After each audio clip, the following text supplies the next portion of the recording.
Soyez les bienvenus dans cette nouvelle édition du Morning News. Voici les titres de l'actualité. Le mouvement démocratique pour le renouveau, MDR Tama, quitte la mouvance présidentielle au Niger. Ses membres dénoncent la mauvaise gestion politique et économique du pays. Au Mali, le procès très attendu d'Amadou Sanogo s'est ouvert ce mercredi. Il comparait avec 17 autres prévenus dans l'affaire des bérets rouges. Et puis, plus de gaieté dans le désert égyptien de Wadi El Rayyan. Le toboggan aquatique qui a été installé ravit les touristes venus du monde entier.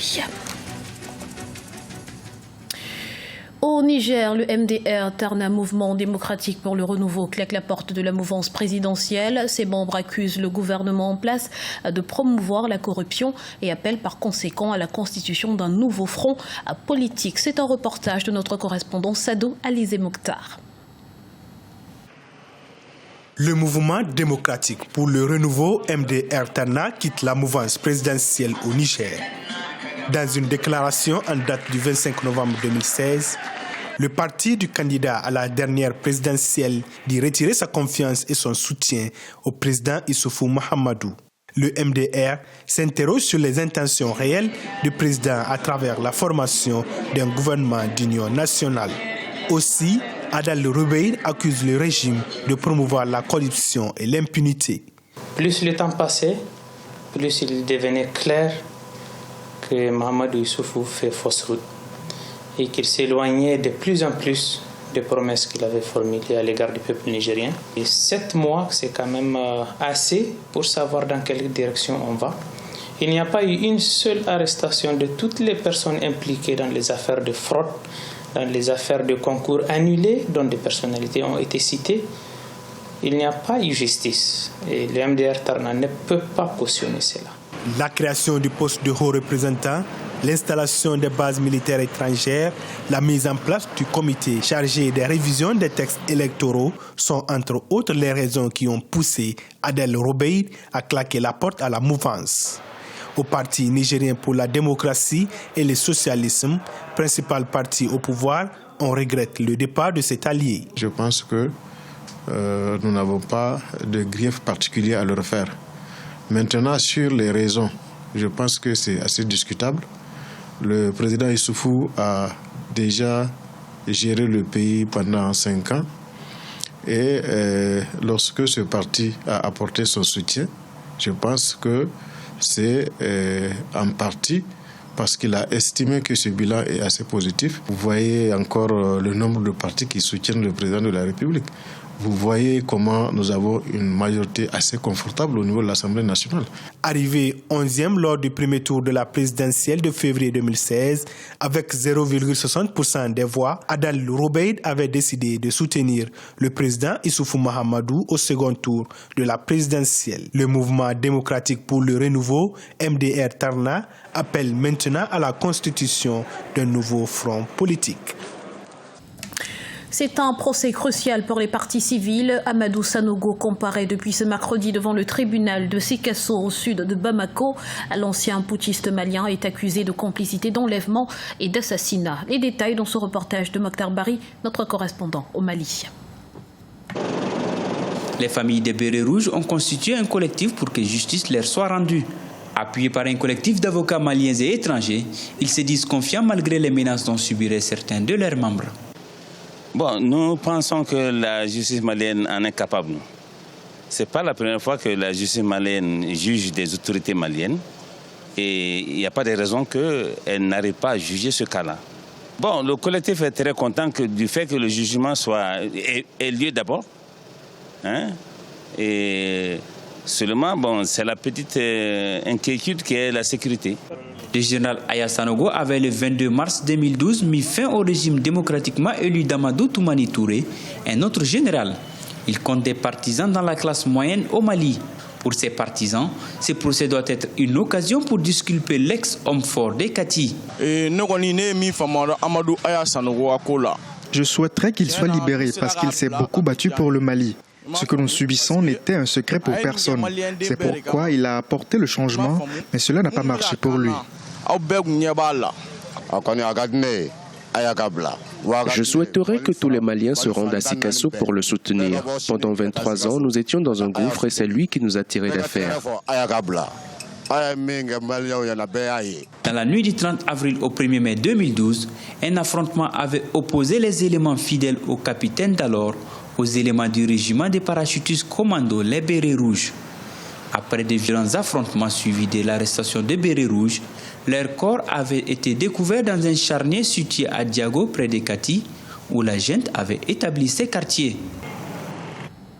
Dans l'actualité également, la Tunisie mise sur des réformes législatives pour attirer les investisseurs étrangers et financer sa politique de développement, et cela grâce à la loi adoptée mi-septembre 2016 par le Parlement qui entrera en vigueur début janvier 2017.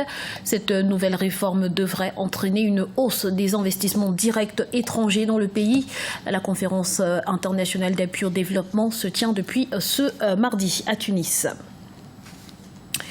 C'est un fait rare en Afrique du Sud. Thembi Sitole est depuis 13 ans à la tête de GN Autobody, un atelier d'automobile. Dans une industrie dominée par les hommes, elle a dû faire ses preuves pour se faire une place. Siamlo Victoria Sedi. À Randburg, une banlieue du nord-ouest de Johannesburg, en Afrique du Sud, GNT Autobody est l'un des rares ateliers automobiles dirigés par une femme. Dans cet univers largement dominé par les hommes, elle a défié les tendances et les difficultés. Depuis 13 ans qu'elle apprend avec passion le métier de la réparation. C'est en 2012 qu'elle remporte un contrat avec une compagnie d'assurance pour réparer les véhicules endommagés. Pourtant, elle n'a reçu aucune formation diplômante à part celle de la rue.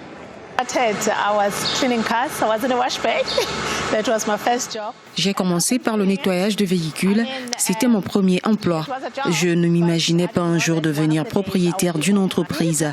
Les femmes doivent braver leurs peurs, rester positives dans la vie. Elles pourront atteindre leurs objectifs sans se laisser effrayer par les préjugés d'hommes qui ne veulent pas leur réussite.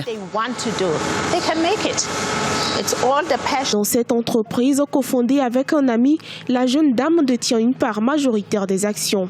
Grâce à sa détermination, elle a pu étendre son activité et acheter plus d'équipements. Son entreprise offre aujourd'hui une gamme de services allant de la réparation structurelle majeure au battage de panneaux et à la peinture par pulvérisation. Elle est même sollicitée par de grands constructeurs automobiles. Dès les premières minutes, je peux détecter les problèmes d'un véhicule. Cela contribue à ce que les hommes aient confiance en moi.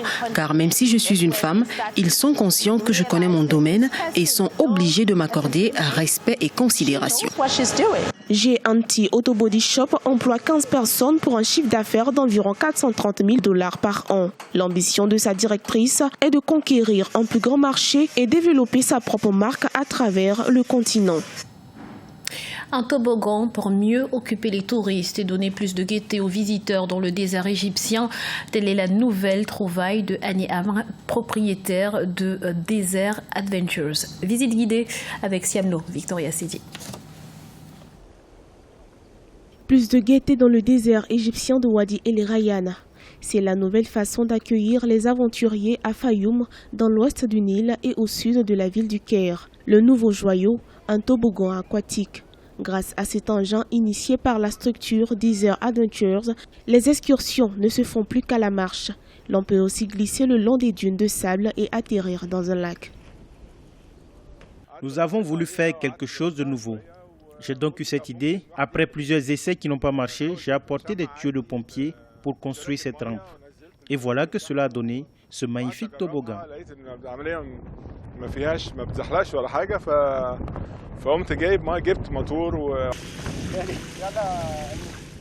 Le désert égyptien présente un beau paysage favorable à l'initiative. La glisse est devenue une activité prisée par les touristes, comme Ismail Allah, un bodybuilder, amateur de sport et adepte des sensations fortes. Jana Aman est devenu un abonné.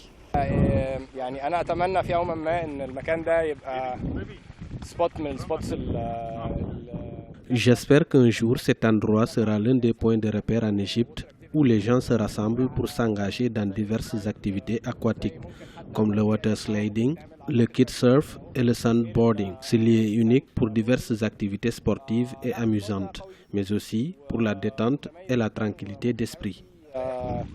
نشاطات رياضية مختلفة وترفيهية وفي نفس الوقت ممكن استجمام وهدوء وراحة نفسية. من السلايد دي كانت فكرة جديدة قوي بالنسبة لي اللي هو أنا أخلي. C'est une nouvelle chose pour moi. J'ai l'habitude des toboggans en piscine, mais dans un lac au milieu du désert, c'est très agréable. Il y a des chevaux et certaines personnes apportent leurs chiens. Le sandboarding ici est également fantastique.